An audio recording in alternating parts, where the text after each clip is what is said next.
పండగ తిథి కలిసి ఉంటాయి. భోగి ఎప్పుడు, ఏ తిథి నాడు ఉండదు. ఎందుకు భోగికి తిథి ఉండదు అంటే దక్షిణాయనం ఏ తిథి నాడు పూర్తయిపోతుందో అది భోగి. దానికి ఒక్కదానికే మినహాయింపు పంచాంగంలో, అది తిథితో చెప్పరు. ఎందుకు చెప్పరు అంటే దాంట్లో ఒక రహస్యం ఉంది. భోగి పండగ నాడు ఏం చేయాలి? భోగం అనుభవించాలి. పొంగల్ పొంగల్ అంటూ ఉంటారు. మధుర పదార్థాలు వండుకు తింటారు. మధుర పదార్థం వండుకు తినడానికి ముందు ఏం చేయాలి? చేదు పదార్థం తినాలి.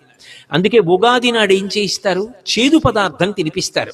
కష్టపడడం చేదుగా ఉంటుంది, ఒంటికి చెమట పట్టేటట్టుగా ప్రవర్తించడం చేదుగా ఉంటుంది, తనకున్నది త్యాగం చేయడం చేదుగా ఉంటుంది. ఎవరికైనా ఏదైనా కాస్త సౌకర్యం చెయ్యాలంటే చేదుగా ఉంటుంది. తాను స్వార్థం అనుభవించాలంటే తీయగా ఉంటుంది. కష్టపడడం చేదుగా ఉంటుంది. చేదు ప్రయత్నపూర్వకంగా తిను. అంటే కష్టపడడాన్ని జీవితంలో అలవాటు చేసుకో. కష్టపడి బ్రతకడం అలవాటు చేసుకో. నువ్వు ఆరుగాలం కష్టపడ్డ తర్వాత పంట ఇంటికి వచ్చిన తర్వాత పొంగల్ పాయసం తిను.